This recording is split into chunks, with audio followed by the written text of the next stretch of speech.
Hello दोस्तों, आपका स्वागत है मेरे YouTube मंच पर, जहां पर मैं आपको क्लास 10th के फिजिक्स के न्यूमेरिकल्स करा रहा हूं। चलिए स्टूडेंट्स, पेज नंबर 36 पर क्वेश्चन नंबर हम थर्ड करते हैं। क्वेश्चन नंबर थर्ड करते हैं ना, इसको समझते हैं। 0.9 मीटर स्क्वायर क्षेत्रफल वाली तार की एक कुंडली को, यानी कि एरिया दे दिया शुरू में। ये हमारे पास कुंडली इस तरह से, आप फिर वही जैसे मैं बार बार बना करके आपको दिखा रहा हूं, है ना। तो इसमें ये कुंडली का एरिया दे दिया। ये कुंडली के एरिया को हम ए से लिखते हैं, तो ए बराबर आ जाएगा 0.9 मीटर स्क्वायर। क्षेत्रफल वाली तार की एक कुंडली को 2 गुणा 10 की पावर माइनस के 2 वेबर पर मीटर स्क्वायर के एक समान चुंबकीय क्षेत्र में रखने पर, तो चुंबकीय क्षेत्र की तीव्रता B ये दे रखी है 2 गुणा 10 की पावर माइनस के 2 वेबर पर मीटर स्क्वायर के एक समान चुंबकीय क्षेत्र में रखने पर कुंडली से बद्ध चुंबकीय फ्लक्स कितना होगा। तो चुंबकीय फ्लक्स को बोलते हैं फाई, और फाई हमें निकाल करके दिखाना है। तो इसके आगे हमने क्वेश्चन मार्क लगा दिया। यदि कुंडली का तल क्षेत्र के अनुदिश हो, नंबर 2 क्षेत्र के लंबवत हो, तो सबसे पहले केस में हम पहला नंबर 1 डालते हैं कि कुंडली का तल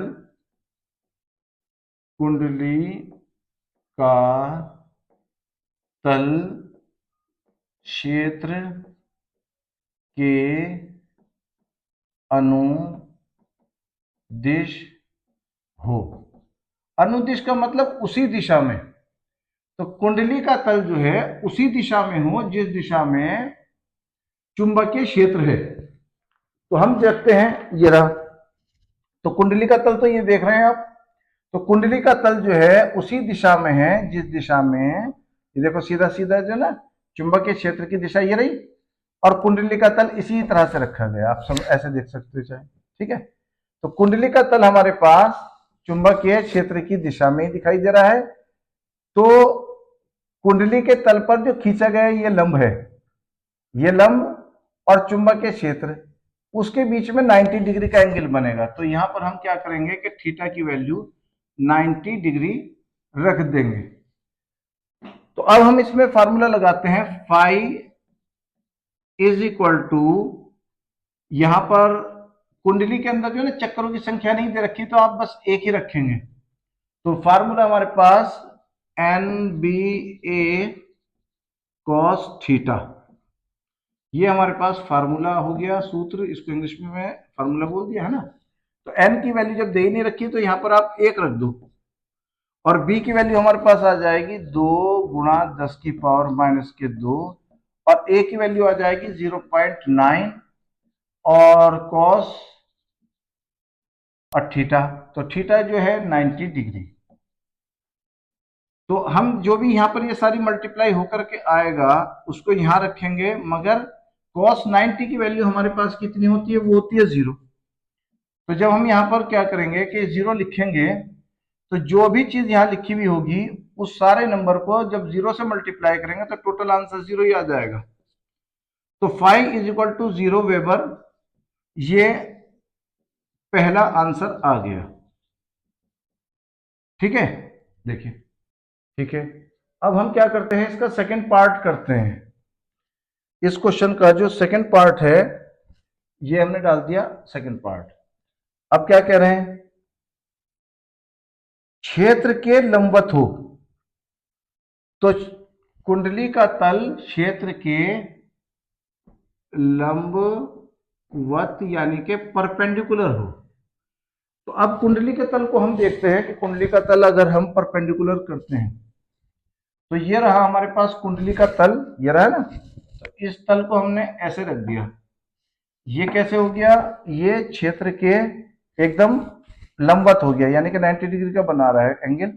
कुंडली का तल क्या कर रहा है, चुंबकीय क्षेत्र के साथ 90 डिग्री का कोण बना रहा है, मगर कुंडली के तल पर जो खींचा गया लंब है वो कितना एंगल बना रहा है, बी के साथ, वो बना रहा है 0 डिग्री का।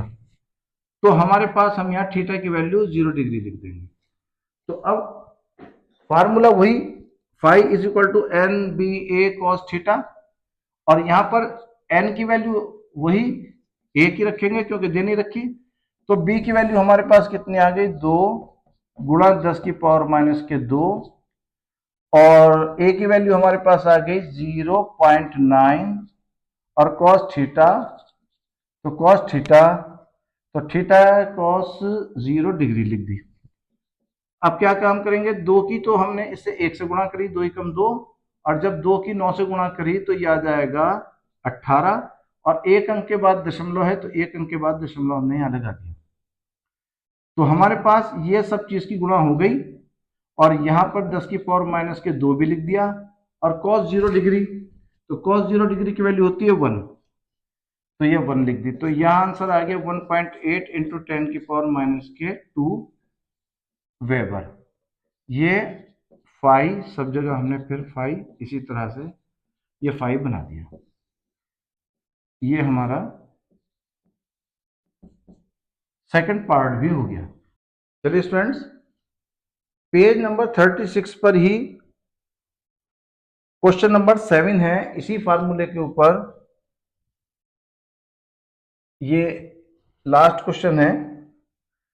तो इसको पढ़ते हैं। 20 गुणा 30 सेंटीमीटर स्क्वायर क्षेत्रफल का एक आयताकार लूप। तो हमारे पास आयताकार लूप आप समझिए इस तरह से, ये आयताकार लूप आ गया, इसकी ये लंबाई दे दी, और ये जो है चौड़ाई आ गई। ठीक है, तो एरिया निकालने के लिए लंबाई गुणा चौड़ाई की जरूरत पड़ती है, एल इंटू बी की जरूरत पड़ती है। तो एरिया दे रखा है इन्होंने 20 गुणा 30 सेंटीमीटर का स्क्वायर। अब सेंटीमीटर स्क्वायर को आपको जब बदलना है तो 1 सेंटीमीटर स्क्वायर जो होता है वो 10 की पावर माइनस के 4 मीटर स्क्वायर के बराबर होता है, ये आपको याद रखना है।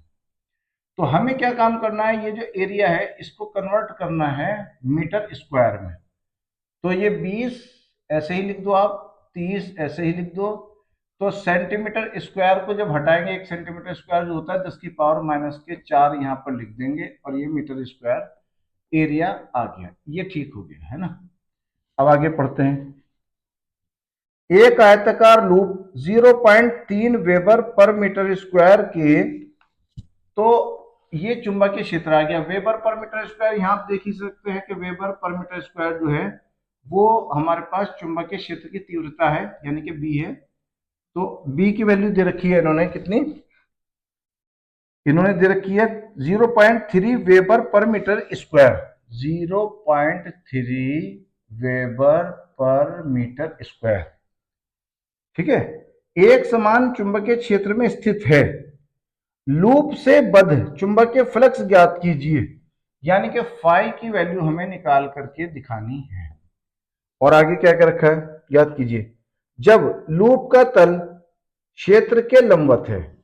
तो पहले केस में इन्होंने कह रखा है लूप का तल क्षेत्र के लंबवत है।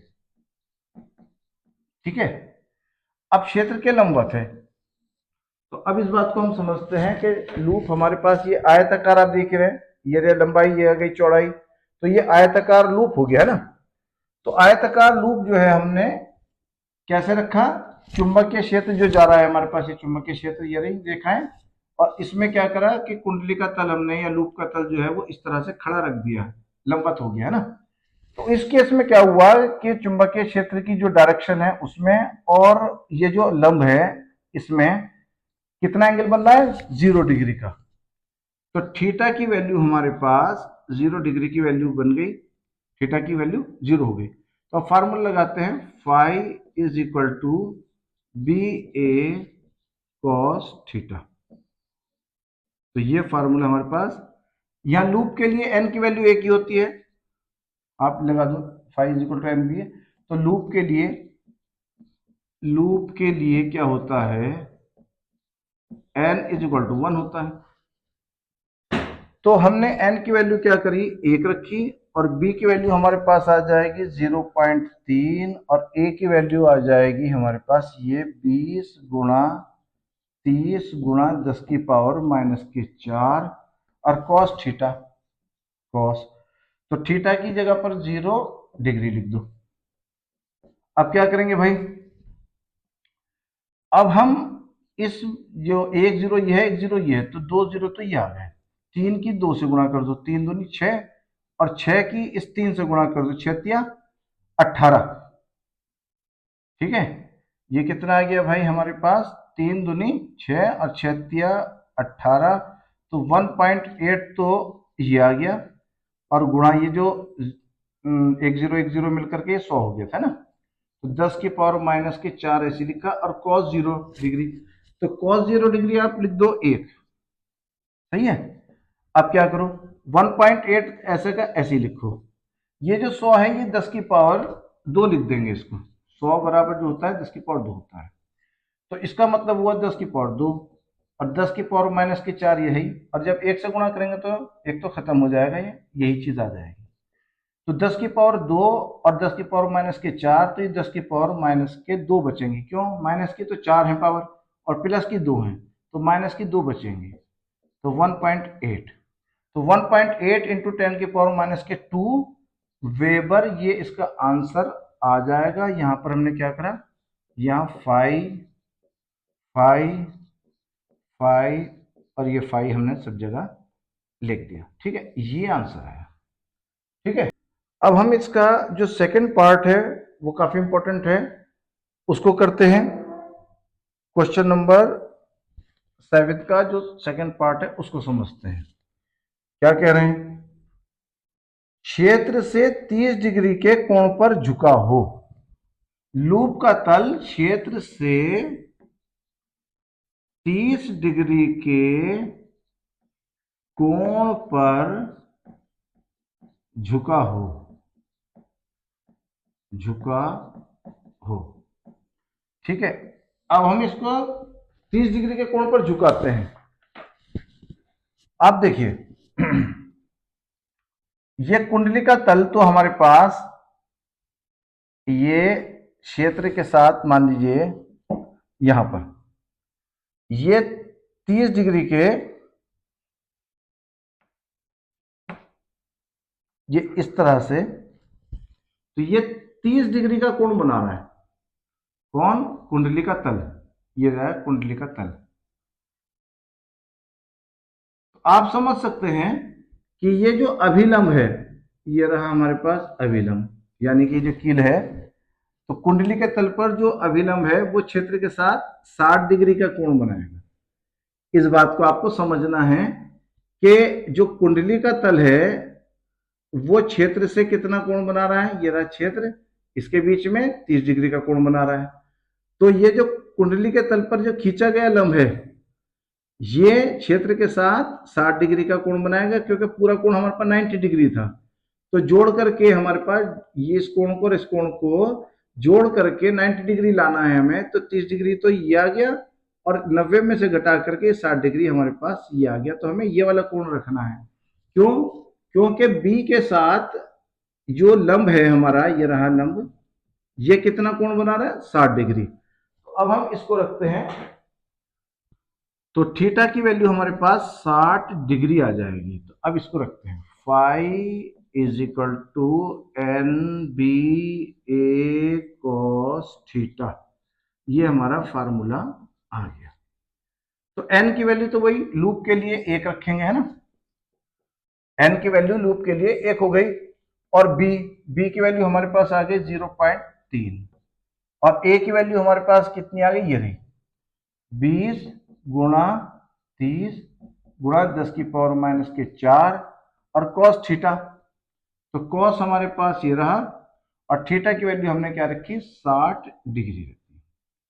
अब आप क्या करो, कॉस 60 डिग्री की वैल्यू कितनी होती है, ये लिखिए 1/2, ये 1/2 लिख दी, गुणा का निशान ये वाला लगा दिया, तो ये 0 और ये 0 मिलकर के 100 हो गया, है ना, ये तो हो गया 100।